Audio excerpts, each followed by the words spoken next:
"Get out, you useless person who doesn't help with chores," my mother-in-law said to me triumphantly. She probably thought that if she said this, I would cry and cling to her. I didn't want to let her have her way anymore. I glanced at Ken, who quietly nodded. "Let's move out." "Yeah." And so, we decided to leave my in-laws' house. 2 weeks later, my mother-in-law's hysterical call came ringing in loudly. I answered the phone and ignored her screaming, saying, "Who are you?" "I am Kelly Yoke, turning 45 this year. I have been single all my life, devoting myself to my career because I found it so fulfilling. I am currently a shoe salesperson at a department store. At the department store, customers always demand high-quality service, and even a slight slip-up could lead to complaints. So, I can never let my guard down. When I was younger, this led to a major complaint once.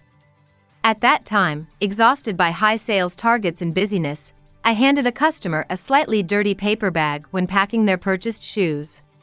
Naturally, the customer was furious. My boss intervened and somehow managed to calm the customer down.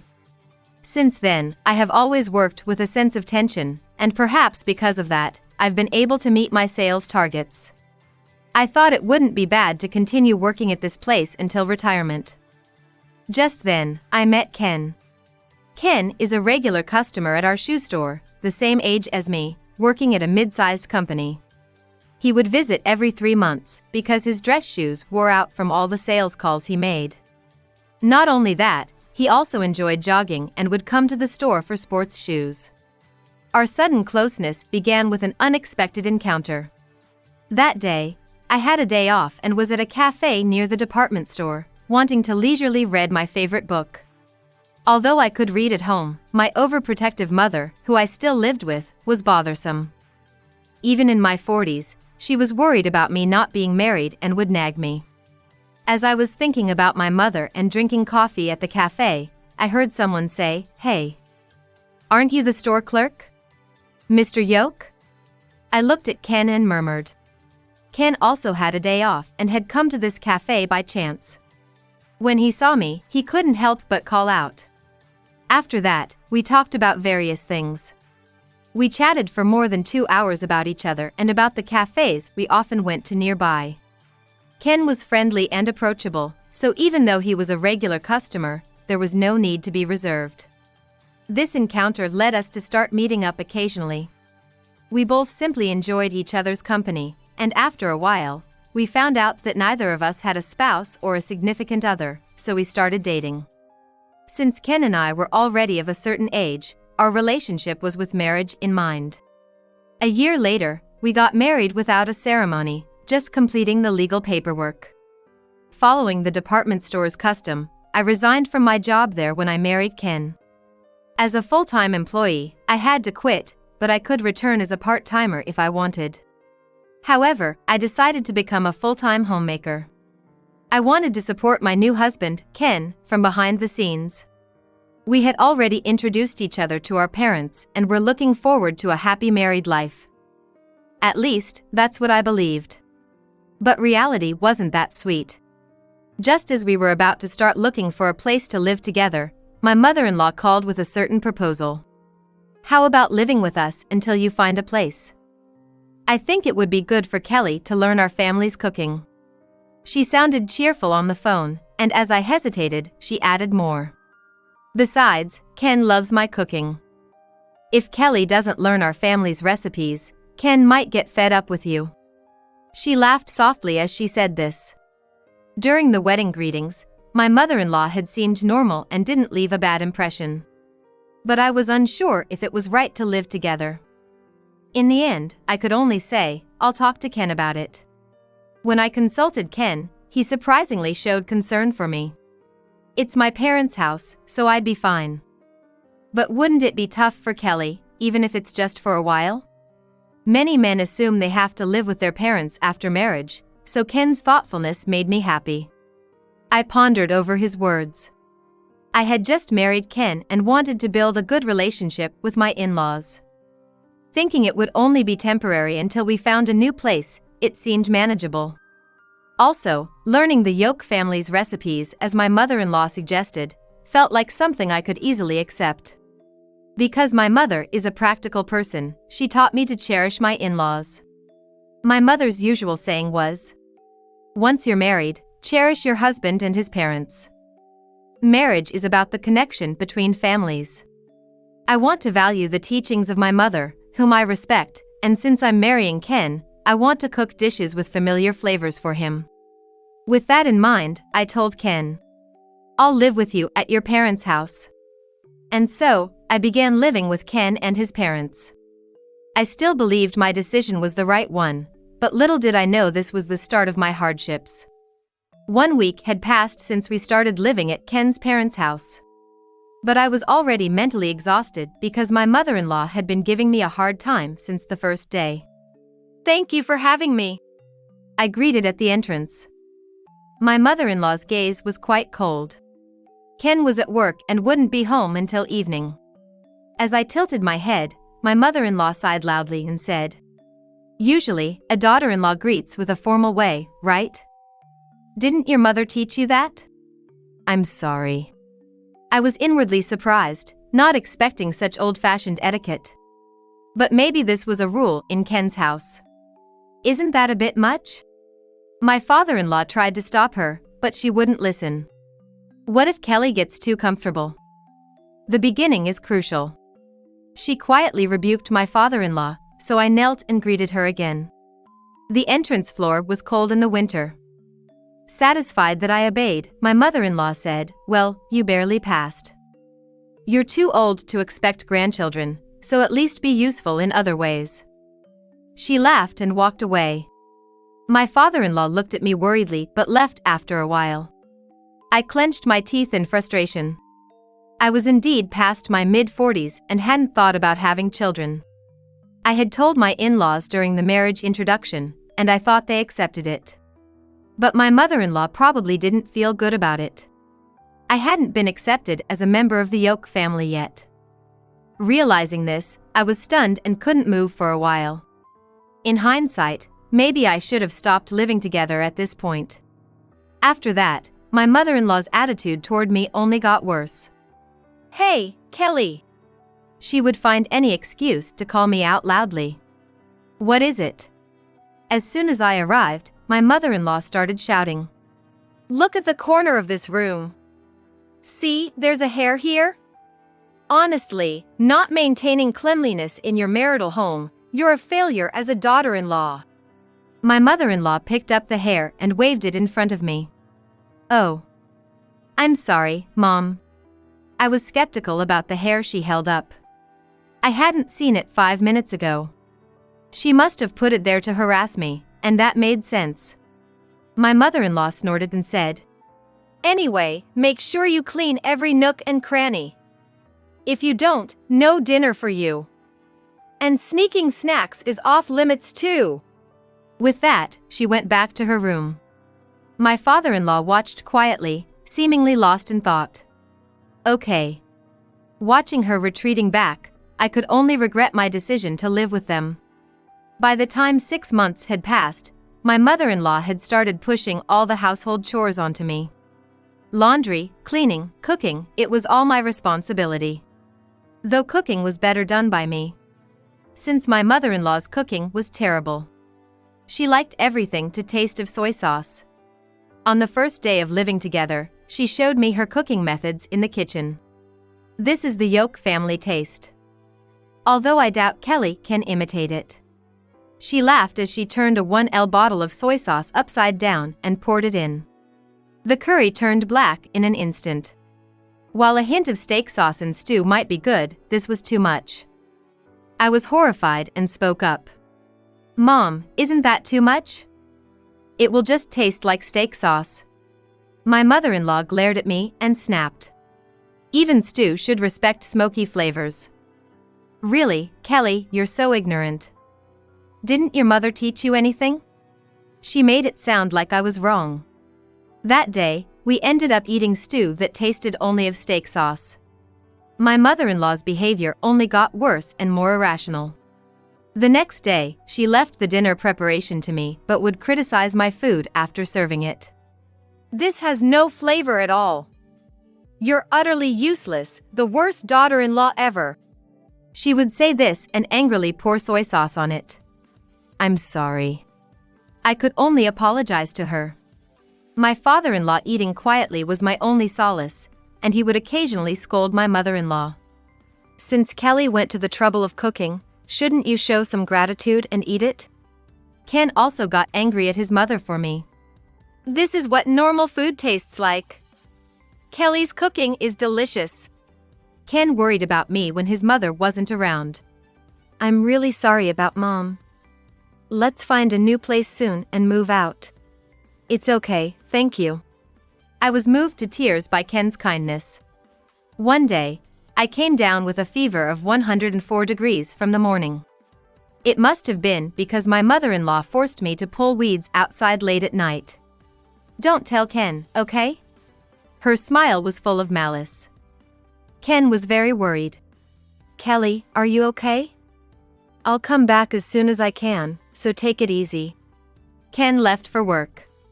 But my mother-in-law was as usual, barging into my room and ordering, "Kelly, you're in charge of dinner tonight, right? And you'll do all the other chores too, won't you?" I couldn't cook properly with such a high fever. So I decided to disobey her orders. "I'm sorry, Mom. I don't think I can do the chores today because of my fever." My plea didn't reach her at all. "Fever? That's because you can't take care of yourself. You're really naive. Anyway, go shopping for dinner and cook quickly." She slammed the door shut. I was stunned by her attitude. I had no choice but to drag my heavy body to the supermarket. But in my feverish state, I couldn't shop properly. I bought some fish and decided to make grilled salmon for dinner. At least with grilled salmon, there's less prep work. At dinner time, I somehow managed to grill the fish and put it on the table. Ken, who happened to come home at that time, was very surprised. "You should rest today. Are you sure you should be up?" Ken was very concerned, but I didn't even have the energy to respond. Just then, my in-laws came to the table. "Oh my, what is this? Just grilled salmon? And the table looks a bit dirty too." My mother-in-law started nitpicking immediately. I didn't have the energy to clean every corner as usual today because I was barely able to cook with my fever. I sincerely apologized to her. "I'm sorry, Mom. My fever hasn't gone down, and my body isn't working properly." The next moment, my mother-in-law smiled at me with a triumphant look. "Get out, you useless person who doesn't help with chores." She said this to me with great satisfaction. She must have thought that if she said this, I would cry and beg. Until now, I had always apologized and tried to be a good daughter-in-law to be seen favorably by my mother-in-law. Even if I argued, I never pushed back hard. But I didn't want to let her have her way anymore. I glanced at Ken, who quietly nodded. "Let's move out." "Yeah." In the end, my mother-in-law just wanted a punching bag that would do whatever she said. So, we decided to leave my in-laws' house. The next morning, my fever had gone down, and I left with Ken. However, at that moment, my mother-in-law tried to stop us. "Why does Ken have to leave too? Why can't just this useless daughter-in-law go?" She clung to Ken. It seemed that, in her mind, I was the only one in the way. But Ken, already fed up with her, easily refused. "I love Kelly, and I married her. Mom, please live happily with Dad." The moment Ken said this, my mother-in-law glared at me with a look of pure hatred. "You've manipulated Ken. I'll never forgive you." She started hurling insults at me. But it was her who wanted me out in the first place. And she treated me terribly when I had a high fever. So, I couldn't understand why she was making me the villain. Her words didn't affect me at all. Besides, my mother-in-law was bound to face her comeuppance. So, her hatred didn't scare me. 2 weeks later, I was living in an apartment. Ken was with me, and we were living a reasonably happy life. Then the phone rang. It was my mother-in-law. At first, I ignored her call. But she kept calling incessantly, probably in a frenzy. Of course, she keeps calling. I sighed deeply, guessing that things were starting to unravel for her. Though I expected this, it was still a bit amusing to see her act so predictably. I answered the phone and ignored her hysterical yelling. "Who are you?" "What do you mean, who am I? How dare you speak so arrogantly, you insolent daughter-in-law?" She screamed hysterically. Oh no. She still seemed energetic and didn't miss a chance to attack me. "I want to talk to your mother. She owes me an apology for raising such an incompetent daughter." In the same room with me, besides Ken, was another person. I put my phone on speaker so they could hear our conversation too. My mother-in-law, unaware, continued to shout insults at me loudly. "It's all your fault our family is falling apart. Ken left with you, and somehow Michael is missing too. There was a divorce paper on the table." My mother-in-law was in a panic. "Michael is my father-in-law." I remembered her saying this with a condescending laugh. Even while I was remembering this, she never stopped attacking me. "Anyway, if you did something, it's a crime, and I'm calling the police right now. You could have avoided becoming a criminal if you behaved." As soon as she mentioned the police, someone approached me and spoke into my phone. "I'm here of my own will." Hearing this voice, my mother-in-law faltered. "Michael, why are you there? Did that woman do something to you?" Her frustration was palpable even over the phone. It seemed like it would be better to talk in person. If not, she would continue to see me as a criminal who kidnapped my father-in-law, and an angry mother-in-law could actually call the police. I sighed deeply and said, "This isn't getting us anywhere. Let's all talk in person. I'll tell you the location, so please come here." Ken and my father-in-law nodded firmly at my words. "Fine. Be ready." So, we decided to confront her directly. 15 minutes later, the doorbell rang incessantly. "Yes?" I opened the door to find my mother-in-law with a furious expression. "As a daughter-in-law, how did you get Ken and Michael on your side? You're so manipulative." She glared at me. As I stood silently, she continued. "And what's this? This shabby apartment? You should have stayed at our house. Poor Ken." She looked around the room and shrieked hysterically. "She's really a nuisance to the neighbors." Our apartment was an old 3-bedroom unit. It looked rundown from the outside, but the inside had been renovated and was decently clean. Compared to her house, it was smaller and still felt old, despite the renovation. But she had no right to criticize us like that. There was a reason we were living in this apartment, but I wasn't ready to explain it to her yet. So, I just glared at her. As I faced off with her, Ken and my father-in-law came to the doorway. They both glared at her, but she was unfazed. "All right, both of you, I've come to take you home. This shabby apartment is only fit for this miserable woman to live in alone." My mother-in-law shouted loudly, full of confidence, expecting that Ken and my father-in-law would come back crying with joy. But reality wasn't so sweet. "Mom, this is a lovely apartment, better than you give it credit for. And if you're unhappy, you can live alone in that big house," Ken told her firmly. "But I'll be lonely in that big house all by myself. So come back. This shameless woman will be fine living alone," she pleaded with Ken. But she had already lost some of her momentum since Ken had come out. Ken, however, didn't give in. He even denied her assertions. "Mom, you'll be just fine alone. Or is it that you can't stand not being able to bully Kelly anymore?" My mother-in-law turned red, clearly hitting a nerve. She just wanted to see me left behind and upset. Even though I hadn't done anything to deserve her hatred, the fact that she disliked me so intensely allowed me to take a stand. As I thought this, my father-in-law stepped forward. "I've had enough of you, too. I'll divorce you, So live as you please. He sided with Ken and declared to her. Michael! Just yesterday, my father-in-law had suddenly come to us. I've decided to leave your mother, he said, looking relieved. Ken had already told him where we were when we left. He even suggested that he could live with us. So my father-in-law came to us. He had been unhappy with how my mother-in-law treated me and had struggled with her even after their marriage. Despite her strict demands on me, she was not meticulous herself. She was sloppy with cleaning and rarely vacuumed.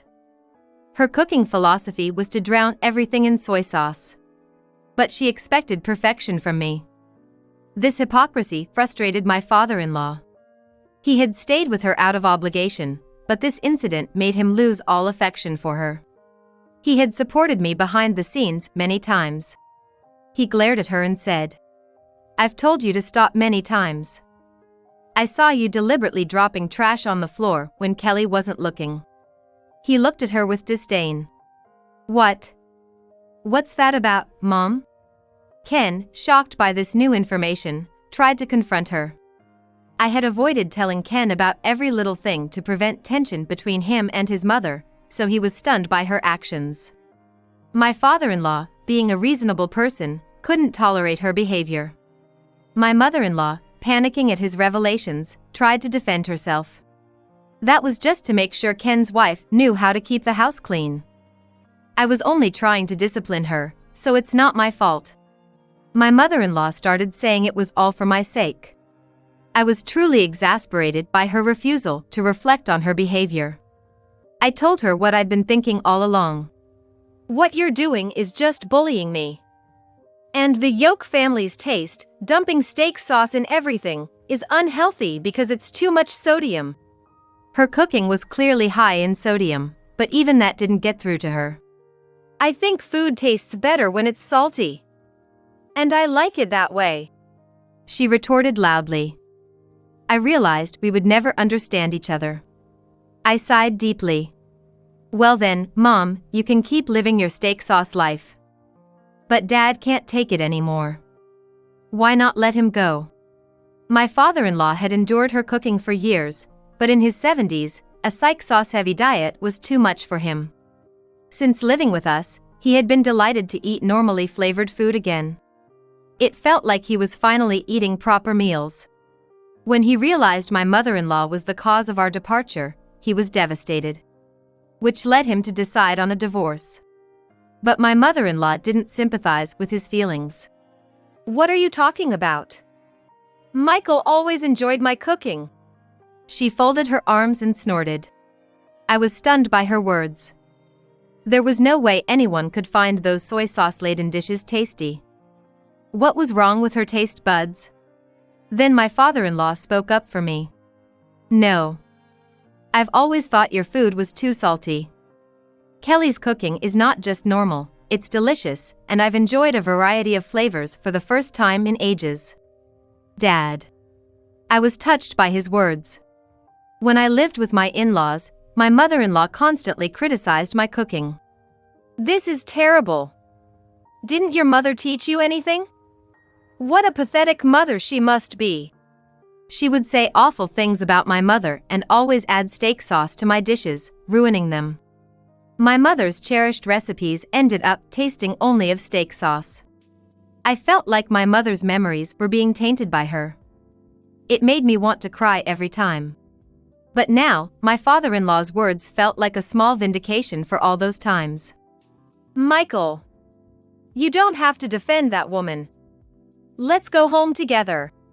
My mother-in-law tried to approach him, but he quickly stepped away. Michael. What's wrong? She looked puzzled. She couldn't understand why he was avoiding her. My father-in-law spoke calmly. I'm divorcing you. If you don't agree, I'll go through a lawyer. That was the final ultimatum. My mother-in-law finally broke down, shedding a single tear. No. That house is too big. How can I live there alone? And my pension isn't enough by myself. She sobbed, and Ken added insult to injury. Oh. Mom, don't you know? That house is a rental, and Dad terminated the lease. You have to move out by the end of next month. What? What do you mean? She was stunned, and my father-in-law spoke up as if he had just remembered. Oh. It's been coming out of my account, so I might not have mentioned it. The house is a rental, so if you want to keep living there, you'll have to pay around $2,000 a month. Hearing this, she was dumbfounded. $2,000. The house, which had been rented by my father-in-law's parents' generation. It had a long-term lease at a relatively low rate considering its size. They never thought about buying a new house and moving. Unlike my father-in-law, who worked as a salaried employee, my mother-in-law had always been a homemaker. Her pension was quite low, so she couldn't possibly afford $2,000 rent. That's a lie. Tears streamed down her face. She glanced at me. I'll live with you after all. As a daughter-in-law, you should obey me. Despite her tears, her attitude towards me hadn't changed. She showed no remorse for her past treatment of me. So, I smiled brightly and said, Absolutely not. You called me useless and incapable of housework, remember? There's no way I can take care of you. She slumped her shoulders. Later, my in-laws' divorce was finalized, though she resisted until the end. What will happen to me if I divorce Michael? I can't live on my pension alone. She cried and screamed. But my father-in-law was firm. You can start working now, can't you? Besides, I have no love for you anymore. I want to start my life over. Michael. She finally signed the divorce papers, crying all the while. But I don't think she gave up on him. She just didn't want to face a lawsuit. If it went to court, the costs would be high, and she couldn't afford a lawyer. After the divorce, she started appearing in front of our apartment repeatedly. I'm not sure if she's obsessed with money or my father-in-law, but she shows up day and night. Apparently, my mother-in-law couldn't change the house's ownership because she lacked the financial means. It was obvious, given her meager pension income. So, the lease ended, and she was kicked out. The landlord told me. That's why she was so desperate. Her eyes were wild and quite scary. Her clothes were dirty, indicating she wasn't living properly. Eventually, she was taken away by the police. One day, she suddenly attacked me. We had already consulted the police, but without a definitive incident, all they could do was increase patrols. She took advantage of this and acted one day. When I was returning to the apartment from shopping, she suddenly appeared in front of me. Mom. What's wrong? I was shocked by her sudden approach but tried to stay calm to avoid provoking her. She grabbed my arm tightly. Ouch! Mom! I screamed loudly, and she cried out. It's all your fault. You ruined my life. Give me back my Michael and Ken. She collapsed, sobbing. At that moment, the patrolling police arrived, and she was taken away. The last time I saw her, she looked so small. She blamed me for everything and never reflected on her actions. She probably thought she did nothing wrong. It's her own fault she lost everything, and I doubt I'll ever see her again. When she gets out of jail, she'll be even more devastated. I can say for sure that she'll never be happy. Right after that, I told Ken and my father-in-law about it, and we decided to move. We bought a new house, a newly built single-family home. We could have moved sooner, but with my mother-in-law showing up every day, it was too risky for her to find out about the new house. So, we waited for the right moment. After she was taken by the police, we quickly hired a moving company and moved our stuff to the new house. When she gets out and finds our apartment empty, she'll be devastated. But that's the path she chose. I don't care about her anymore. Ken, my father-in-law, and I are now living together in our new home. Unlike my mother-in-law, my father-in-law often helps out. These days, a man who can't do housework isn't well liked, he says with a hearty laugh. I'll do my best. So, Kelly, feel free to do what you love. Ken continues to support me as well. Thank you. I can only feel grateful to both of them. Starting next month, I'll be returning to my job as a shoe salesperson at the department store. They've asked me back several times since I left. I'm genuinely happy to be needed even after resigning. Although it's part-time, I hope to become a full-time employee again someday. We bought this new house with a mortgage, and I want to pay it off quickly for our retirement. Most importantly, I love working. Let's keep going. With my beloved family, I'm looking forward and doing my best every day. I don't need a kid, my father declared at the funeral, as the rest of the family looked at him in disbelief. I'm getting remarried. This time to a younger and more attractive woman. Right, Michelle? Oh, John, you're so silly. Father embraced a woman named Michelle from among the employees. Michelle looked happy as she clung to my father's arm. Do you even understand the situation right now? What? It's a day to celebrate. My old wife finally kicked the bucket. I glared at my father. Then Maria gently embraced my shoulder. I'll take Sally with me. I won't pay child support. That's fine. Maria declared that firmly, hugging me.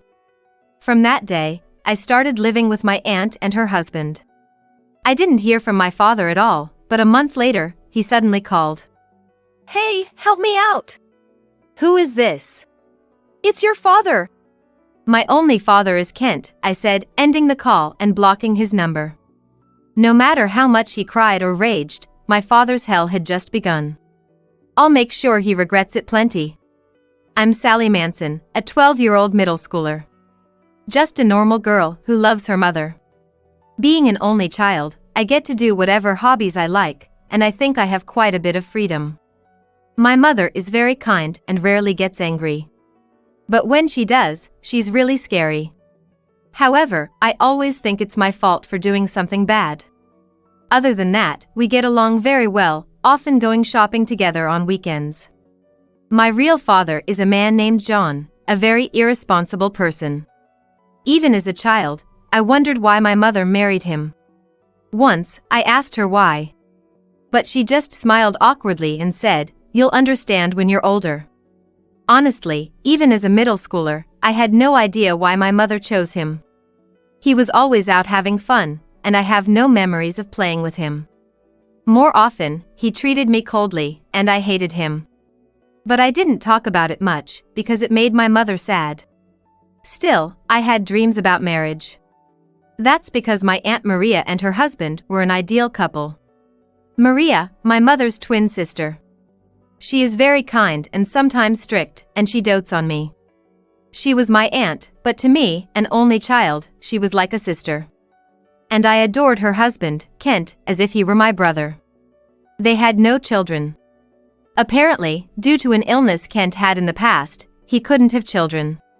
Kent was a childhood friend of my mother and Maria, so Maria knew about his illness and its aftermath. Still, when they decided to marry, my grandparents strongly opposed it, but Maria boldly went ahead with the wedding, my mother told me. So, until I was born, Maria and Kent were estranged from my grandparents. But my birth brought them back together, and now they have a great relationship. However, my father ridiculed Kent. He keeps saying unbearable things like calling him a failure for not being able to have children, or accusing him of marrying for an inheritance. That's why I despised my father and swore never to become an adult like him. Right after I started middle school, my grandparents threw a celebration party. Their house is enormous. They seem to be local landowners with several businesses. My mother, Maria, and Kent each run one of my grandparents' companies. In contrast, my father is just a regular employee in one of their companies. As a child, I found this odd. But seeing my father's behavior, even I, as a child, understood he could never be trusted with a company. Yet, it seemed to bother him a lot. At the party, while pouring a drink for my grandfather, he started talking nonchalantly. Hey, maybe it's about time you let me run one of the companies, huh? It looks bad, you know, having the wife as the boss and the husband as a low-level employee. The previously warm atmosphere suddenly turned cold. I sighed and took a bite of my cake. My father, oblivious to the mood, continued. Or maybe we could just swap positions, right? That would solve everything. Let's not have such vulgar discussions at Sally's entrance celebration, my mother interjected. What, vulgar? My father yelled, and his voice echoed in the room. Seemingly due to the alcohol, my father appeared unable to control his emotions. In contrast to my calmly speaking mother, my father's aggressiveness was almost comical. Why do I have to become a regular employee anyway? I took over my current position through proper procedures. That's what I'm saying. Act more like a wife. His argument made no sense. Just as everyone was starting to realize the conversation was going nowhere, my grandfather spoke up. If I left it to you, the company would be ruined in no time. What? My father exclaimed, his face turning red as he fell silent. Finally, the room quieted down, and my grandfather's calm voice filled the space. After all, you haven't forgotten that you're in this position because of the disrespect you showed to an important client, have you? This time, my father turned pale and stepped back. My grandfather began to slowly tell the story, as if speaking to my father. The company where my father works was originally supposed to be his as the president. But before the announcement of his appointment, he had an affair with the daughter of the president of the most important client. When the client's president found out, he stormed in. Because of that, the client threatened to stop all transactions, almost driving the company to bankruptcy. Hearing this, I felt embarrassed and pitiful for my father. But that was 10 years ago. It's past the statute of limitations, right? It's not for you to decide the statute of limitations. My mother interjected, cutting off his argument. My father glared at her in frustration. Then, clicking his tongue, he downed his drink in one gulp and left the room. Sorry for spoiling the celebration. No, it's my father who should be sorry. My grandfather shook his head and patted my head. Since my father had left, we restarted the celebration without him. I received an electronic dictionary from my grandparents, a book voucher from my mother, and the sneakers I wanted from Maria and Kent. I was in high spirits. When my mother and I got home, my father had already returned. Seeing the shopping bag I was holding, he clicked his tongue loudly. Lucky you, getting everything you want. It's a gift, it's only natural. Yeah, my bad. He apologized insincerely and went into his study. His attitude dampened my spirits, but the gifts still made me happy that night. Later, Maria and Kent invited me on a summer vacation trip. It seemed they were going abroad and thought it would be nice to take me along. My mother, having a business trip during that period, happily agreed to let me go. I thought my father would be displeased, but surprisingly, he was positive about it. Hey, that's great. Have a nice trip. I won't be here either, I've got a business trip. It turned out he had a business trip during the same period. I was braced for a snide remark or two, so this caught me off guard. Despite always complaining about work, my father was cheerfully preparing for his trip. It felt odd, but I was too excited about my trip to dwell on it. On the trip, I had a wonderful time with Maria and Kent. Beautiful scenery, delicious food. It was a luxurious vacation. Sally, is there anywhere you want to go? How about shopping together tomorrow, just the two of us? Really? I'd love to. But what about Kent? When I looked at Kent, he smiled and nodded. I was so happy I hugged Maria. Then Maria hugged me back. You're always such a sweetheart, no matter how old you get, Sally. I'm not a baby, I'm in middle school. Sorry, Maria said, still smiling. The next day, as planned, we went shopping. Kent had something he wanted to do and left the room earlier than us. Wow! This is amazing. This one's cute too. Maria and I were excitedly chatting and laughing in the store. Once our hands were full with shopping bags, we sat at a terrace to have some tea. While enjoying delicious cake, we were having a great time talking, but suddenly Maria fell silent and stared at one spot. What's wrong, Maria? Oh no! I followed her gaze and couldn't help but exclaim. There was my father with a young woman, both wearing frivolous aloha shirts, getting cozy with each other. That man. Wait, Maria. It's okay, all right? Maria looked like she was about to explode in anger, but I managed to calm her down. This wasn't the first time my father had an affair. It had been happening since I was little. At the worst times, he would even take me along to meet his mistresses. I loved my mother dearly, so of course, I was furious with him, and after that, he stopped taking me along. With such a history, my feelings towards my father's infidelity were just a resigned acceptance.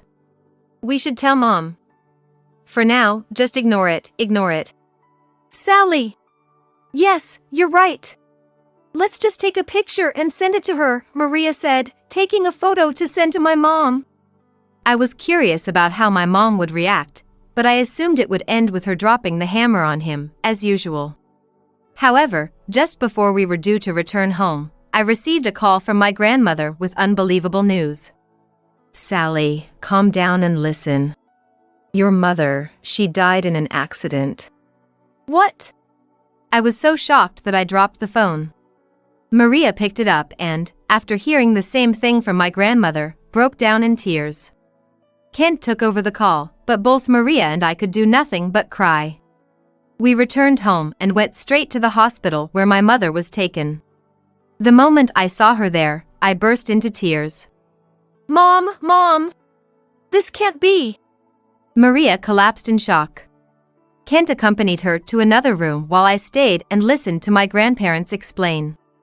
My mom had jumped in to save a child who dashed into the street, becoming a human shield. She was hit by a car and severely injured on the asphalt, and by the time she reached the hospital, it was too late. The child only had minor injuries and was otherwise unharmed. I just stood there, numb, listening to the story. By the way, where's John? We can't get a hold of him.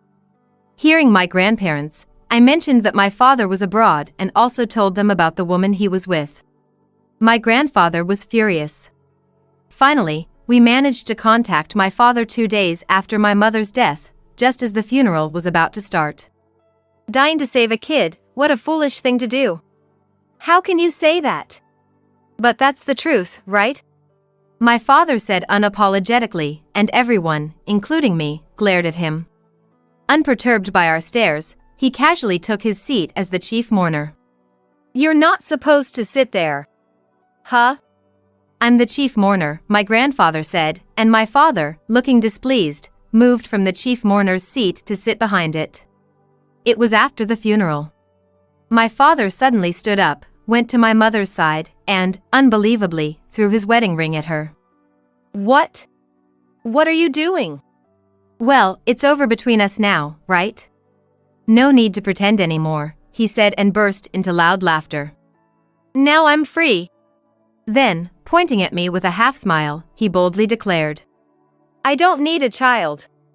At the funeral, everyone else looked at my father with disbelief, as if they couldn't believe what he just said. I'm getting remarried. This time to a younger and more beautiful woman.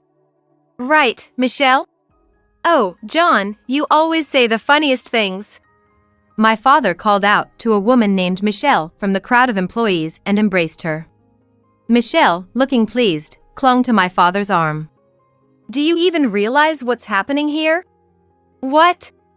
It's a day to celebrate. My old wife finally kicked the bucket. I glared at my father. Then, Maria gently hugged my shoulder. Sally will come with me. I won't pay child support. That's fine. Maria declared that firmly, holding me tight. From that day, I started living with my aunt and her husband. There was no contact from my father, but a month later, he suddenly called. Hey, help me out. Who is this? It's your dad. My only father is Kent, I said, then hung up and blocked his number. No matter how much he cried or pleaded, my father's hell had just begun. I'll make sure he regrets everything. After I blocked him, my father seemed to have called various relatives. But none of the relatives who knew about what happened at the funeral wanted anything to do with him. He was blocked by everyone he called, and finally, he showed up at my grandfather's company. I happened to be there delivering something I forgot, so I listened in disbelief to my father shouting outside the CEO's office. It was just a momentary lapse in judgment. So, you're the kind of man who, in a momentary lapse, throws a ring at your deceased wife. After my grandfather's words, there was a moment of silence behind the door. He was probably trying to think of an excuse. And just as I thought, he came up with one. I was just confused. I didn't mean any harm. I was upset because I loved her. I can't believe this. I couldn't help but express my disbelief at such a far-fetched explanation, and my father, with his sharp hearing, caught my voice. Hey, Sally. Are you there? Tell your grandpa that I loved your mom. Loved her? I was so angry I felt like I might faint. My grandfather patted my shoulder and nodded at me. I took a deep breath and then replied to my father. Grandpa, everything he says is a lie. He never loved Mom or me. Are you kidding me? Come out here. My father was yelling and banging on the door from the other side. But his actions couldn't stop me from speaking the truth. He always cheated, making Mom sad, and he never said anything nice to me. He's not a father. My words made my father even angrier. Finally, he kicked the door. Who do you think raised you all these years? If you're going to talk like that, pay back all the education expenses right now. At that moment, I realized all he cared about was money. Actually, my mom left a will. In it, she wrote that my father wouldn't get any inheritance as compensation for his infidelity. You say pay back, but you never contributed to living expenses, did you? It's all written in the will. You shouldn't have meddled. My father spat out those words resentfully. His selfishness gave me a headache. Then he said something even more unbelievable. I'm not divorcing her. So, as the parent of a minor, I should manage her money, right? Huh. I was completely astounded. It was my father who said he wanted a divorce, and the divorce papers had already been processed. In other words, their divorce was final. What are you talking about? Shut up! Children should not interfere. I'll tell the office that the documents we submitted were a mistake. He didn't realize that once documents are accepted by the office, they can't just be withdrawn unilaterally.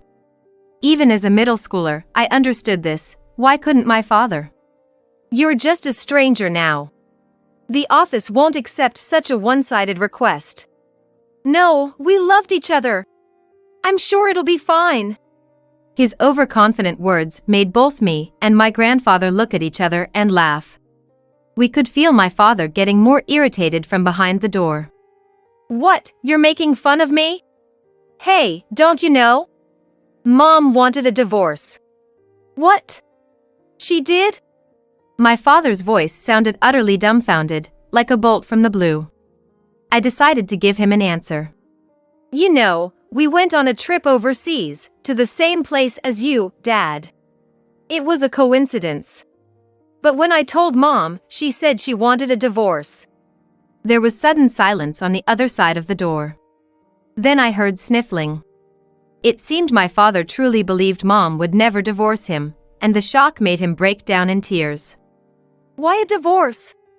She loved me, even forgave my infidelities. Why? Maybe she reached her limit of endurance? My pinpoint words made him cry even more, audible even through the door. Yet, I couldn't feel any sympathy for him. Anyway, it's time for you to leave. What? Wait.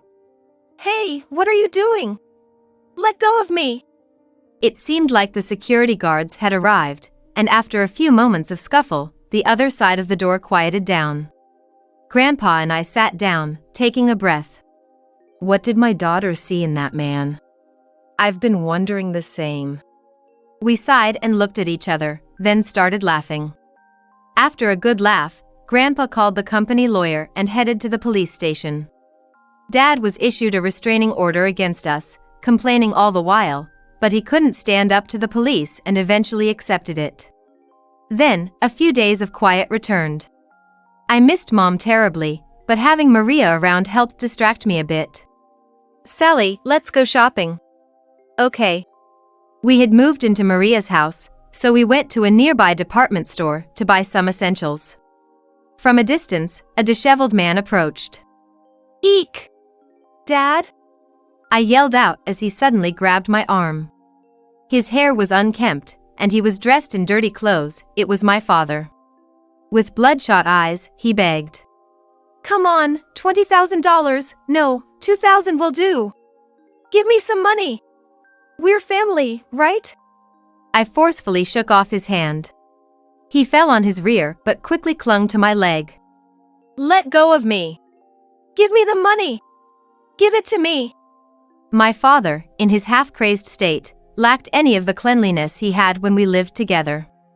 His shirt was filthy with mud stains, and he seemed like he hadn't bathed in days. I haven't eaten in 2 days. I want to bathe and eat. Please. No way. Why don't you go to that woman? As I dismissed him, my father, crying, responded. Don't say that. She ran off with a younger guy when she found out I had no money. I've been kicked out of the house and have nowhere to go. I almost blurted out serves you right, but managed to restrain myself. Beside me, Maria was shaking with anger. How dare you say that? After you cheated with another woman and abandoned Sally. I'm truly sorry. I didn't mean any harm. That makes it even worse. Maria's face was red with anger and tears. Holding her hand tightly, I spoke to my father. I've been legally adopted. Maria is now officially my mom. So, we're strangers now. My father is Kent. Adopted? My father was stunned, his eyes wide open. He had abandoned his middle school daughter. It should have been easy to predict. I despised my father for not understanding even such simple things. If you're adopted, then the inheritance won't come to me. Well, there was nothing for you in the first place. Be thankful you're not being charged alimony. I spoke plainly, and my father's face wrinkled in anger. You. That's disrespectful to your father. I'm the reason you were born. You should be grateful and devoted to me. Finally, my father's true colors showed as he yelled, causing a stir among the bystanders. I looked down on him with cold eyes. And I voiced my true feelings. No money from me, all the cheating, and above all, making Mom sad. I called you Dad for Mom's sake, but I never thought of you as my father. Not then, not now. I had never been so direct before, and my father looked up at me, dumbfounded. Also, there's a restraining order against you. Please abide by it. Goodbye. Sally. He reached out his hand, but I ignored him and entered the department store with Maria. My father was apprehended by security as he followed. Maria and I finally relaxed as we watched. The police took my father away, and he kept mentioning my name. Despite the restraining order, he still expected me to come for him. Maria was furious and arranged for a lawyer, while Kent discussed something with her. I asked about it, but they wouldn't tell me. It's only natural as your parents, we're eager to handle it. You'll understand soon, don't worry, Kent reassured me. A few days later, we went to my grandparents' house for a discussion, accompanied by Maria and Kent. Upon entering the living room, there were my father, looking completely worn out, and Michelle, who had been by his side during my mother's funeral. When they noticed me, both of them had frightened expressions and were trembling nervously. Let's start the discussion, my grandfather announced, and the atmosphere tensed up. The lawyer slowly read out the main purpose of today's meeting. Originally, as per my mother's will, there was no claim for alimony against my father, but also no inheritance for him. However, due to numerous nuisances, we decided to claim damages for the trouble caused, not just alimony for the affair. And for Michelle, who was the affair partner, we're going to claim alimony. That was what the lawyer read out. Both my father and Michelle turned pale upon hearing this. Also, as an additional point, John and Michelle have been asked to resign from our company. Can't you reconsider? Michelle pleaded, standing up in desperation. Grandfather's eyes were cold as he watched her. But she persisted. Look, the alimony. I won't be able to pay it if I'm unemployed, right? That would be problematic, wouldn't it? So firing me isn't a wise decision. Michelle spoke as if she had come up with a clever plan. However, grandfather's expression remained stern. Realizing this, Michelle started to stammer out excuses. It was all John's idea. I couldn't refuse my boss's advances. It was against my will. What? You're the one who came on to me. My father retorted as Michelle began to sob dramatically. Their shouting quickly filled the living room. Silence! Grandfather's stern voice brought their argument to a halt. The lawyer then spread out documents in front of them. Here are the documents for the nuisance and alimony fees. Please read and sign. We can't pay this amount. That's not for you to decide. After being curtly dismissed, Michelle reluctantly signed. Once she signed, she was escorted out of the room. However, my father kept his head down, refusing to sign. Maria's irritation was becoming apparent. Then Kent spoke up quietly. Infidelity is the lowest, isn't it? What are you talking about all of a sudden? Betrayal, you know? Did you know it's a crime in some places abroad? My father's face went pale upon hearing this. Kent continued, his expression impassive. You promised at the wedding to support each other in sickness and health, right? Was breaking that vow and hurting your partner fun? My father opened and closed his mouth but seemed unable to speak against Kent's intensity. The woman you married was the sister of the woman I loved, the mother of my precious daughter, and my cherished childhood friend. Well.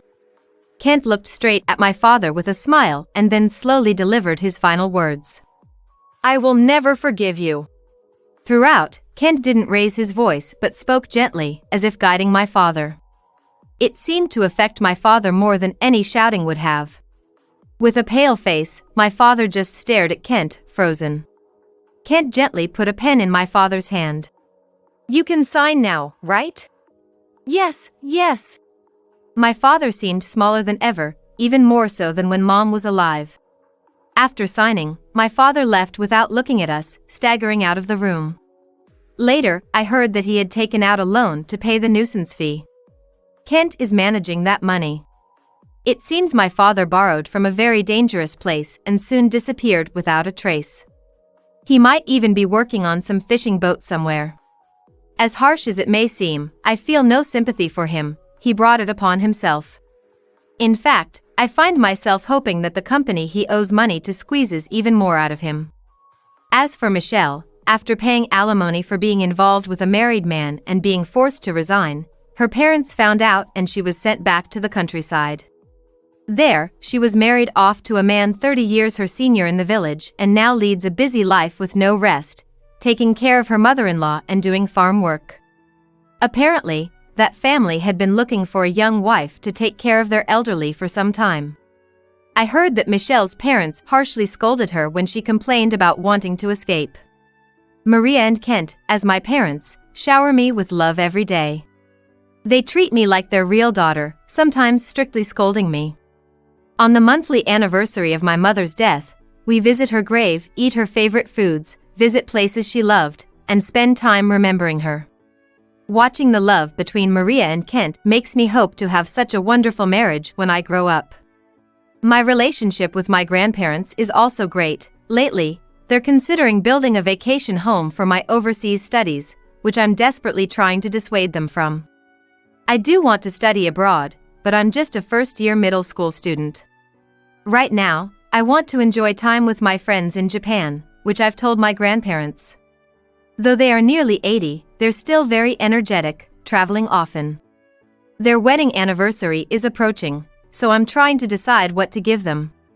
Recently, a proposal I made in the student council was approved, so I've been busy every day. There are still many decisions to be made and problems to be solved. But it's a fulfilling job, and I enjoy discussing things at school the most. At home, I've recently become engrossed in reading English books. Maria gave me a book that my mother loved, and I'm slowly translating it with an electronic dictionary. It's not smooth sailing yet, but I find the translation work so enjoyable that I'm considering becoming a translator in the future. To achieve this, I've asked Maria to enroll me in a school where I can learn English conversation and comprehension. The separation from my mother is still very sad, and I often cry when I think of her, but I'm loved by many people and living in the present. Someday, when I go to heaven, I want to tell her all about it, which is why I've started keeping a diary. I plan to write about both successes and failures for my mother to hear about them. Maria and Kent have told me that it's okay not to forget my mother and not to force myself to call them mom and dad. But to me, they are like a second set of parents. So, for their upcoming anniversary, I've prepared a gift with a card that says, "Happy Anniversary, Mom and Dad." I'm excited, thinking they'll surely be happy. Every morning, the first thing I do is talk to my mother's photo. It's my daily routine. The sky outside is clear and blue. Maybe my mother is cheering me on. Thinking that makes me happy. To my worthless daughter, live on your own from now. Is this a joke? What does this mean? Returning from school, Jessica found her house completely empty, with only a note left behind. Are you trying to tell me that I am no longer needed? Ever since I was young, my parents only doted on my beautiful older sister, but I never imagined they would abandon me like this. Struggling to hold back my tears, I headed to my grandmother's place. I wish I had never been born. Don't say such things. They made the foolish choice to abandon you. They will regret it.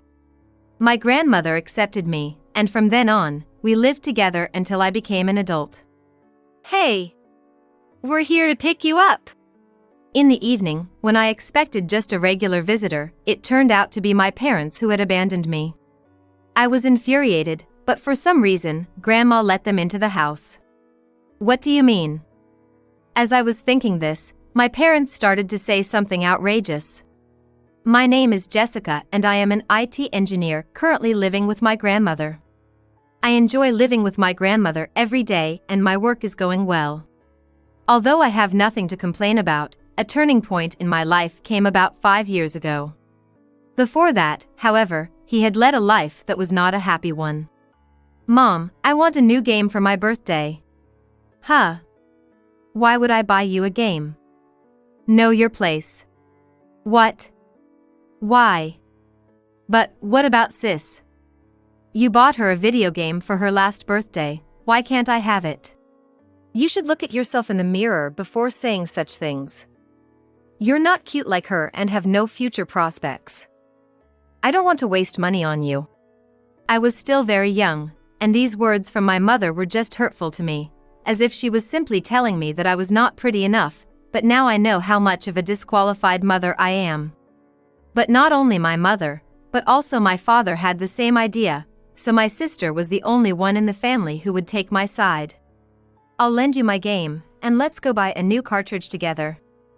I'll help with the money, too. But why do Mom and Dad only say mean things to me? I haven't done anything wrong. I always try to be good. Right. I don't like what our parents are doing either, but I'll always stand by you. As I grew up, I began to question my parents' treatment of me and wondered why I was the only one who had to do this.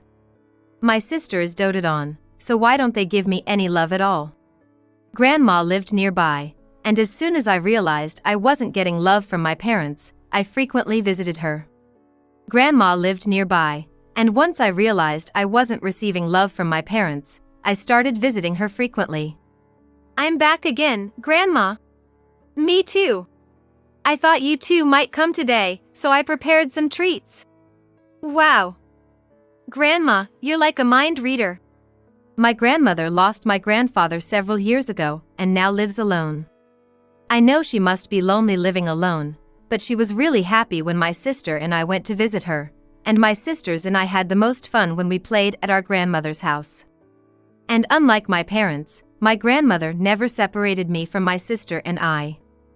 It was the only space where I could feel at home and not close my heart to her. How happy I would have been if they had been as kind to me as my grandmother was. Many times I thought that and actually talked to her about it. Have your father and mother's attitudes changed? Yes, it's okay now. Thank you, Grandma. When I talked to my grandmother, she probably talked to my parents. That night, I was scolded by my parents. Don't talk about your family outside. I remember being scolded so and made to reflect on it all night as punishment. It was a traumatic experience, and since that time I have come to understand that a person's character is something that never changes. I want to live with my grandmother, not with my parents. How happy I would be if I could live with my grandmother. I think that was all I could think about at the time. Then one day. Hey, I'm going on a trip for 2 nights and 3 days. You stay here alone and look after the house. What? You're not taking me with you? Why waste money taking you? It's useless spending on someone like you who has no prospects. I don't really want to travel with my parents. Even if I went with them, they would leave me alone and I wouldn't have any fun. I knew that very well, and it wasn't that I wanted them to take me there because I wanted to have fun. But if they leave me alone, how will I live with myself for 3 days? I was only 10 years old at the time, and I couldn't cook. I've never even done housework. It's just too insane to leave my 10-year-old child behind when we go on an overnight trip. They have no responsibility as parents and it's over. But even as a 10-year-old, I knew that it was futile to ask for parental responsibility and common sense from someone who would make a distinction between sisters and change 180 degrees in the way they love kids. Grandma. I've come again. Sorry for always coming here. Welcome. Are you alone today? And you have a lot of luggage. My dad and mom, they took my sister with them on a trip and I have to stay home by myself. But I can't cook dinner or do anything. Can I stay at my grandma's house? When I said this, my grandmother opened her mouth wide in surprise. It's no wonder. Where are the parents who leave their 10-year-olds to go on vacation? Maybe if I call the police or the child support center, my parents will end up like this, but then what will happen to my sister? I didn't want my parents to be in trouble, I just wanted to be happy. That's why I didn't want any more big problems to happen because of me, and I think my grandmother probably scooped up my feelings about that. If you ever have a hard time, you can always come to Grandma. I'll always be there for you. Thank you, Grandma, but I'm just fine with you being here, Grandma. For the next 2 nights and 3 days I was able to forget about my parents and have a good time. When I wake up in the morning, breakfast is prepared and someone is there to eat it with me. Usually, I would have to eat it alone because there would be a pastry or a lunchbox from the grocery store on the table. When I finished eating, there is a grandmother who does the housework with me and goes to the park with me. That alone made me really happy. I have someone who cares about me. When I went to visit my grandma at her house, I got the same feeling, but by staying there for 2 days, that feeling turned into something bigger. I'm home. Huh? I thought you ran away from home because you got sick of it, but you came back. You didn't have to come back. Hey, Dad and Mom, that's really terrible. I feel sorry for her. You don't have to worry about such a badly made little sister. You are a promising girl and you should worry about her. I left and they didn't worry about me at all. When I returned home, my parents had already gone home. My parents had told me to stay home, so I thought they would be angry at me for leaving the house without permission, but the reply from my parents was appalling. I had already lost all feelings for my parents. I would grow up fast and leave this house soon. After I left home, I would insulate myself and live on my own. That's what I had come to think. However, one day when I turned 15 years old, that day came unexpectedly. When I came home from school, I found the house empty, with only a letter left behind. To my daughter, who is a failure, from now on she can live on her own. No. What in the world is going on? I don't think it was a letter left behind. There was only one line, "You're a failure, and from now on, you'll have to live on your own." I don't understand what this means, I don't understand it at all. Where have my parents and sister gone, and what are their plans?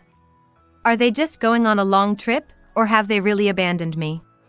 Many speculations crossed my mind, but there was only one answer that made sense: she took my sister and abandoned me.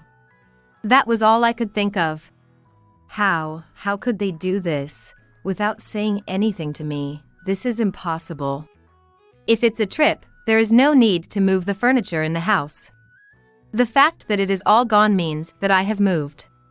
I knew from a young age that they didn't need me, but now that I was all alone, I felt like I had a huge hole in my heart. Even if there was no bond or warmth there, I had a place to return to. I had my parents, even if they didn't talk to me, I had my sister. I didn't like my parents, but I guess somewhere in my heart their presence kept my spirit alive. Tears naturally came to my eyes and I felt despair for the life I was about to lead, but there was only one person I could rely on now. I quickly made my way to my grandmother's house. Grandma, please help me. What happened? Come inside first.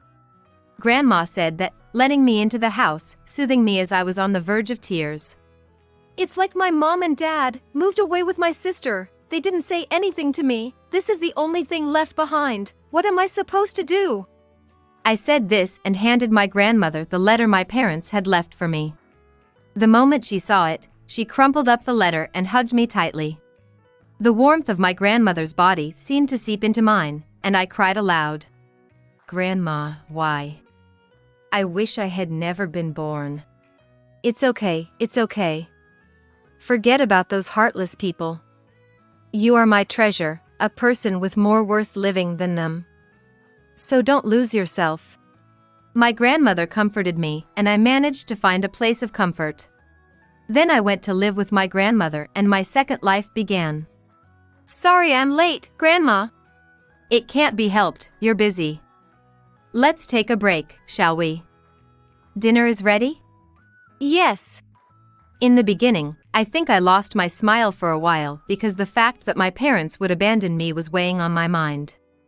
But my grandmother continued to be kind to me, and gradually I was able to regain hope for my life. It was truly terrifying to think what would have happened to me if my grandmother had not been there, and I felt from the bottom of my heart that I could never be thankful enough for that. And there is one more thing I have to thank my grandmother for. I just solved the last error and published it online. I made a pretty decent brain training app. You should try it, Grandma. My grandmother, who knew I had been good in science and math since high school, saw my talent and introduced me to one acquaintance.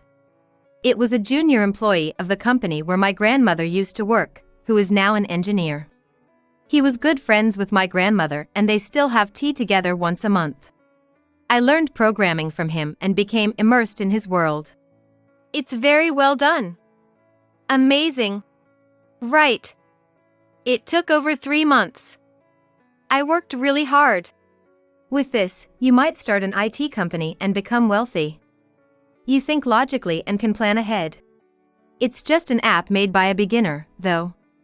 You may think so, but my eyes, having lived 3 times longer than you, see your success. I really enjoyed my new life with my grandmother, and I got hooked on programming, which I started learning on the first computer I touched. I had never even been given such an environment before, so I was open to how much fun there was in the world. It turned from a hobby into a skill, and by the time I graduated from high school, I had grown as a programmer to the point that I had created and released several web applications. I decided to live as a programmer and did not go to college. If I wanted to live as an engineer, I could have gone to a college with an engineering department, but I had some knowledge and I decided to get a job. That job was with a company owned by a friend of my grandmother's who taught me programming, and after working there for 2 years, I went out on my own. I'll work hard. Thank you so much. I won't let you down, Grandma. I believe you can do it. I'm rooting for you. My grandmother provided all the funds for my independence, and I worked hard to the death to get the company off the ground. As a result, the system I created was adopted by a major company, and the company grew rapidly. After that, I began to think about management not as an engineer but as the president of the company, and with the help of my grandmother, I was able to quickly grow the company into one of the most famous in the industry. One day in such a life. I worked until late that night, and when I came home, I saw two shoes of a strange man and woman at the entrance. I wondered if they had a visitor. Thinking so, I went to the living room, and to my surprise, there they were sitting, the hateful people I did not want to remember. Oh my! It's been a while, hasn't it? I saw you on TV the other day. You were there, weren't you, like a commentator, a young CEO everyone's talking about? I was surprised to find out you were running a company. There they were, my parents, who had abandoned me 5 years ago and were gone. Both of my parents were smiling, but my grandmother was looking at them with a glare. No wonder, what do they want after 5 years?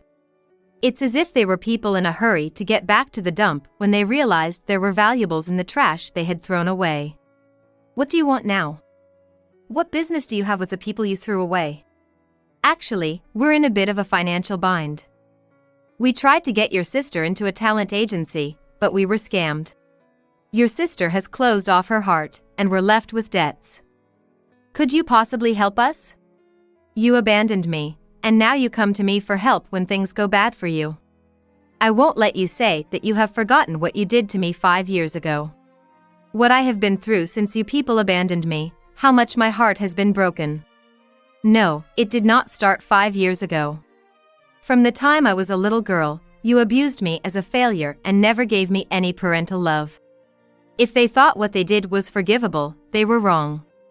Can you stop belittling people?